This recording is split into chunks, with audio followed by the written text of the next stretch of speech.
Mesec maj je mesec, ki ga policisti posvečajo ozaveščanju o prometni varnosti kolesarjev, ki so med najranljivejšimi udeleženci v prometu. Zato morajo biti vozniki nanje še posebej pozorni, upoštevati pa tudi pravila prednosti. Mariborski policisti pa na splošnem ugotavljajo, da se je letos sicer zgodilo manj prometnih nesreč, a s hujšimi posledicami.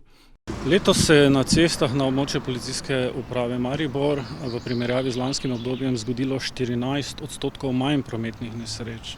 Vendar so te posledice hujše. Letos je v prometnih nesrečah umrlo 6 udeležencev, lani pa 4.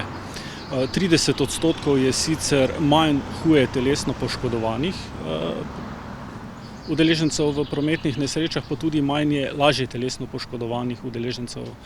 Zaskrbljujoče je, da med temi 6 umrlimi v prometnih nesrečah sta tudi 2 voznika motornih koles. Lani v celotnem letu so bili 3, ki so umrli za posledicami prometnih nesreč, torej 3 vozniki motornih koles.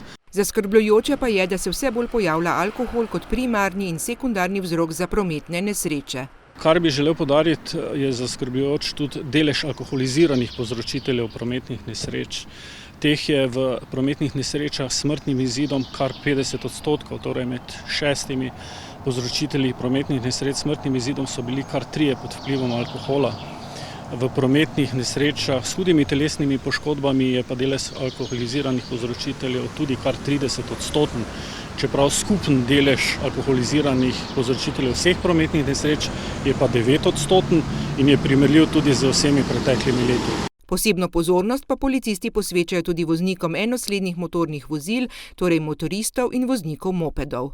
Ti lepi dnevi na ceste privabili vse več voznikov enoslednih motornih vozil, torej voznikov motornih koles in voznikov mopedov. Zato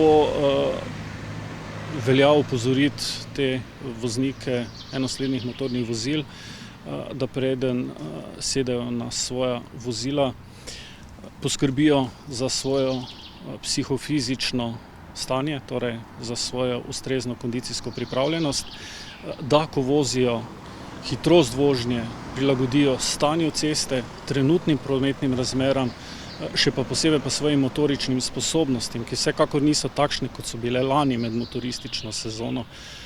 Pomembno je tudi, da med vožnjo z motornimi kolesi in z mopedi uporabljajo zaščitno opremo.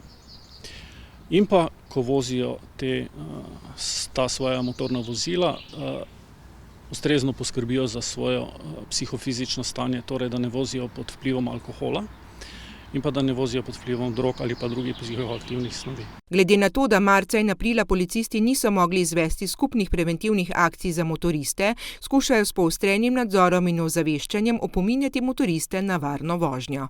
Policisti smo ravno na podlagi te ocene prometno-varnostnih razmer, torej kot sem že povedal, 2 prometni nesreči s smrtnim izidom z udeležbo motoristov, poostrili nadzor cestnega prometa in ga bomo tudi v prihodnje.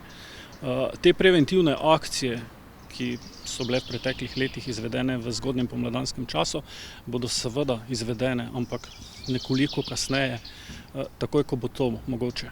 Ob tem pa se je treba zavedati, da nihče od nas ni na cesti sam, zato moramo poskrbeti tako za svojo varnost, kot tudi varnost vseh drugih. Nenazadnje se nam konec meseca na pločnikih pridružijo ponovno tudi šolarji.